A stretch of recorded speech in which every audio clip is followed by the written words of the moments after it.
Most men spend their lives confused, chasing love, approval, and pleasure from women, only to end up heartbroken, misused, or trapped. But 2 centuries ago, a philosopher named Arthur Schopenhauer revealed the painful truth about women's nature, truths so harsh that most men refuse to accept them. By the end of this video, you'll understand precisely where you've been deceived and how to ultimately gain back control. So, pay close attention because what you're about to hear isn't only controversial, it's the missing key many men will never understand. Schopenhauer did not believe in fairy stories.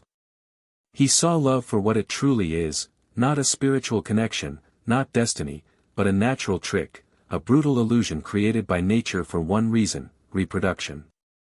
Here's the painful reality: when you feel that passionate attraction, that obsessive desire, that confidence that she's the one, your mind has no connection with her soul, it's calculating, unconsciously assessing fertility, biological compatibility, and survival advantages.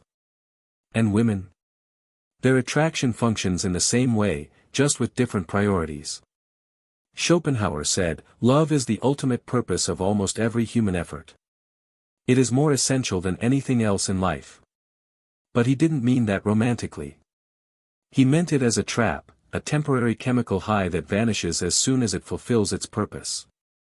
Think about it: how many men have destroyed themselves for a lady who later walked away without a second thought? How many marriages collapse after their passion evaporates? That's not a coincidence, it's nature's design. Women choose men based on fairness, loyalty, or perhaps logic. They follow a traditional selection process programmed to seek status, security, and genetic dominance. A man's commitment means nothing if he cannot provide these. Schopenhauer understood these concepts clearly: women are hardly controlled by reason. They are controlled by instincts and emotions. This is not hatred, it's observation. Look at dating websites where approximately 80% of women compete for the top 20% of men.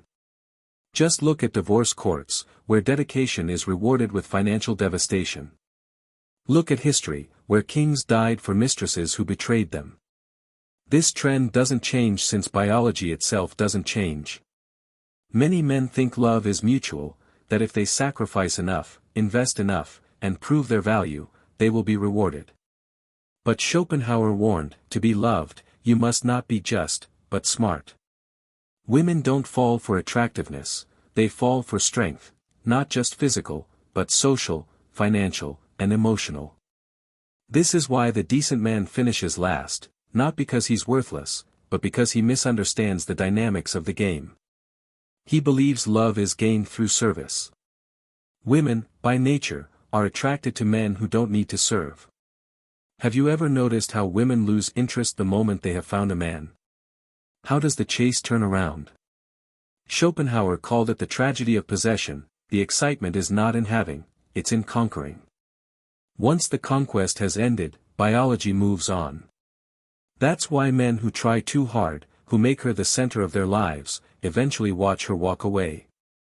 But here's the secret: this isn't women's fault. It's part of nature. And the man who understands this, he stops blaming. He begins strategizing. Schopenhauer's lesson is not to despise women. It's to see them clearly, to understand that love is not a dream. It's a negotiation. And the man who negotiates from vulnerability loses at every opportunity.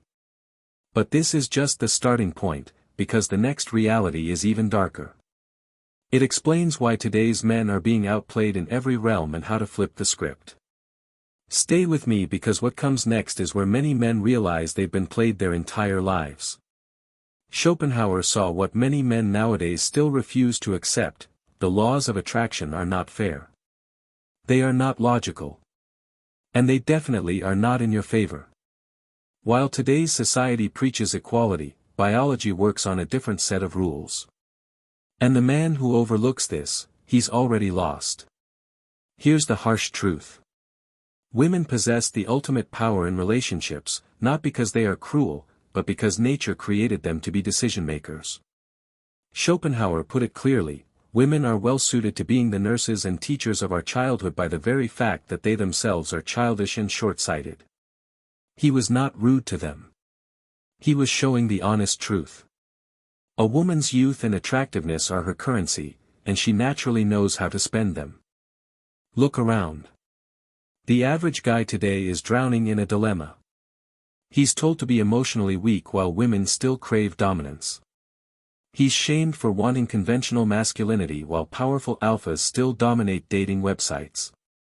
He's worked to tiredness, contributing to a system that pays him with divorce courts and paternity tests. Schopenhauer warned of this many years ago. Women are directly designed for acting as the nurses and teachers of childhood by the reality that they are themselves childish and short-sighted. In simple terms, they are big children throughout their lives. But here's when it becomes dangerous. Modern women haven't just embraced their power, they have leveraged it. The internet has transformed attention into an economy, and the average guy is the unskilled laborer. He simps. He revolves. He competes for scraps of approval from women who will never dedicate themselves to him. Why? Because he's been sold a deception. That commitment alone is enough.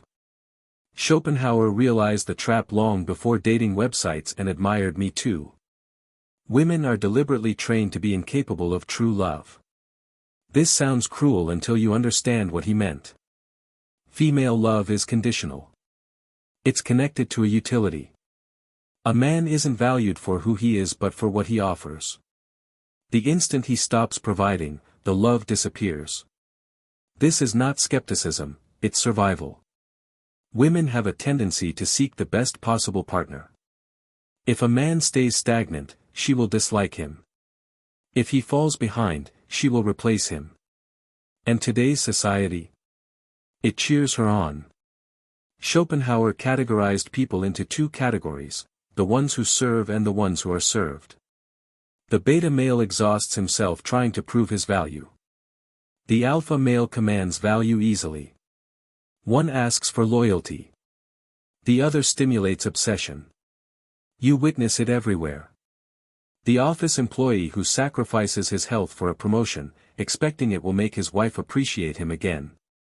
The gym rat who enhances his body only to discover that women now desire him, but just for pleasure, not marriage.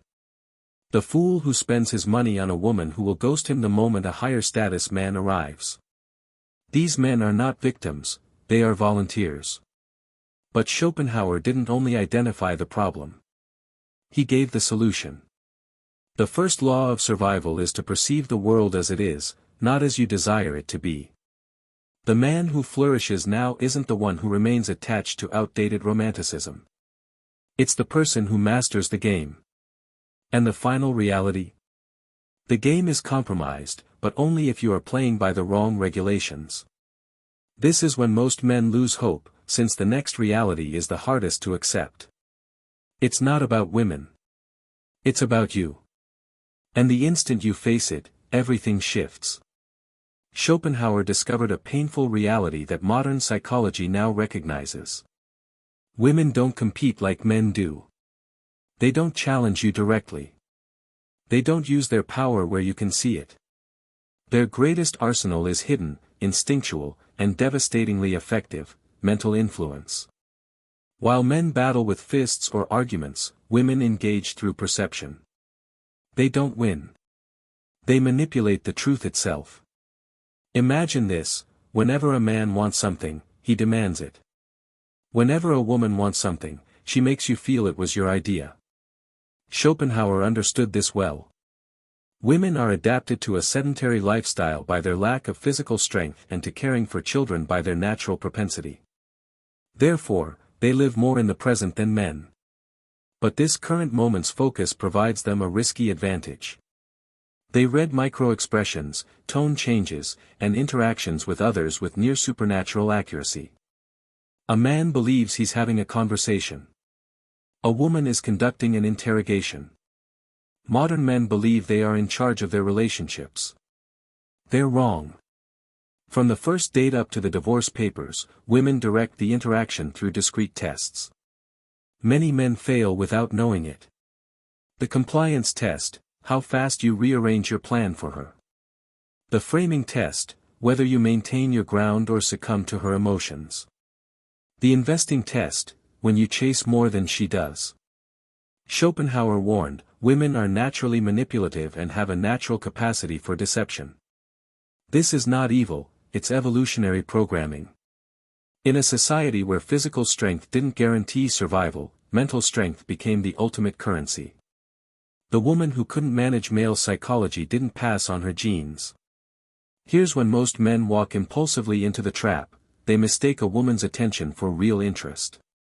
But Schopenhauer revealed a painful reality: women are most attracted to men who don't need them. The moment you make a woman your mission is the moment she loses respect for you. This explains the reason why nice guys finish last, why marriages collapse after men sacrifice ambitions, and why women prefer emotionally unavailable men. It's not that women want to be treated unfairly, they're naturally created to look for men of higher value. And nothing destroys perceived value quicker than being desperate. Every interaction with a woman involves a hidden power struggle. Many men lose before they realize that the battle has just begun.